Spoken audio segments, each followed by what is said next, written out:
The Chosen Season 4, Episode 5, Sitting, Serving, Scheming, just portrayed a really cool moment pulled directly from Jesus' Sermon on the Mount and personified it here in this episode for us to see what it would have looked like back then in the first century. This is something that The Chosen does so well and has always done so well. So, we're going to talk through this scene today, give you maybe the deeper meaning or the context behind maybe some things you didn't know about this particular scene where Jesus' disciples are forced to carry a group of Roman soldiers' gear for an entire mile. So, hello, my name is Eli Hollingsworth. Welcome back to Against the Current, a The Chosen podcast.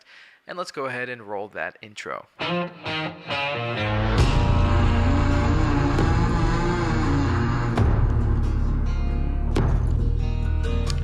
So, at the beginning of the episode, Jesus and his disciples are on their way to Bethany to visit Jesus' friend Lazarus, and on their way, they're stopped by a patrol of Roman soldiers who force them to carry their gear for 1 mile. Now, something you have to understand is that a Roman soldier's backpack / armor and gear was very heavy. Their backpack could weigh over 100 pounds. So for these Roman soldiers to have to carry this all day was hard in and of itself. So for them, it was pretty good that they got this law where they could force a Jewish person to carry it for them for a mile. Since a Roman soldier has authority over the Jewish people, this law is called the law of impressment, where a Jewish soldier was legally inclined to carry this Roman soldier's backpack, gear, whatever, for 1,000 paces, which was a Roman mile in the first century. This was a very common thing, something that would have happened, all the time. And even so, to where citizens had mile markers outside of their homes. So this was a completely real thing. And so in Matthew 5, when Jesus is giving the Sermon on the Mount, he actually makes reference to this law and adds his own Jesus twist, which was a part of how Jesus turned the world upside down. We'll start in Matthew 5:38, where it says, "You have heard that it was said, an eye for an eye and a tooth for a tooth.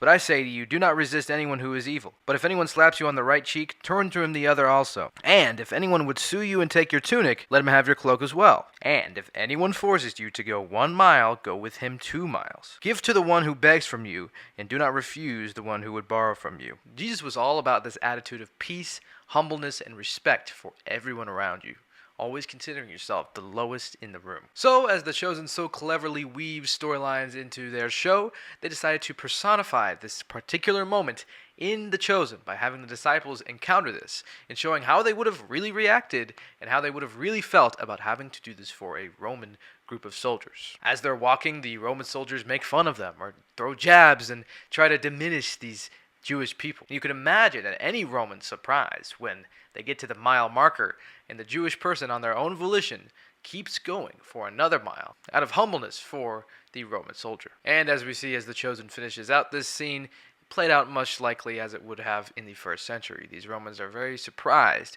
but it inclines their heart to be gracious and kind and show respect back to these disciples. This was something completely unheard of, but Jesus was always changing the status quo and flipping everything that the Jewish people believed at the time on their heads, and really making them think about themselves and what they're doing, always showing an attitude of humbleness and respect towards everybody. Jesus' disciples are very upset that the Romans are even doing this to Jesus himself, but as Paul tells us in Philippians 2, Jesus was the ultimate gold standard of respect and humbleness, and he showed it towards everybody. He was meek and low to the ground. As Jonathan Rumi and all the other actors in this scene portray so awesomely, Jesus' standard of humbleness is something that us as Christians need to constantly be striving for, and something that's pretty hard to strive for sometimes.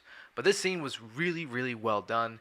As The Chosen always does, their story impacts you, and it shows you how things looked in the first century and how Jesus' teachings completely clashed with everything that everyone thought about how life was supposed to be lived in Jerusalem in the first century. This scene really brings a smile to anyone's face because humbleness and good works spread like wildfire. Because as Paul says in Philippians 2 verse 5, "Have this mind among yourselves which is yours in Christ Jesus, who, though he was in the form of God, did not count equality with God a thing to be grasped, but emptied himself by taking the form of a servant, being born in the likeness of men. And being found in human form, he humbled himself by being obedient to the point of death, even death on a cross." The other disciples, and Judas especially, are outraged that Jesus is letting this happen.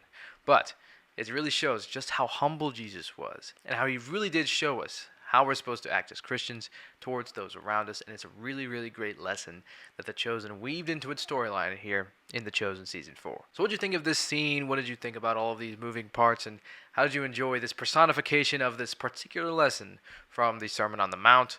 Go ahead and let me know down below in the comments. I want to hear from you guys. And hey, if you want to hear more about what The Chosen's doing and everything going on in The Chosen community, then be sure to subscribe to Against the Current, a The Chosen podcast to stay updated on everything that's going on in The Chosen space in the internet. And make sure to check out some other videos. I'm going to be posting videos constantly about The Chosen Season 4 as they're releasing episodes right now. So go ahead and check out some other videos, and I will see you guys in my next video. Binge Jesus.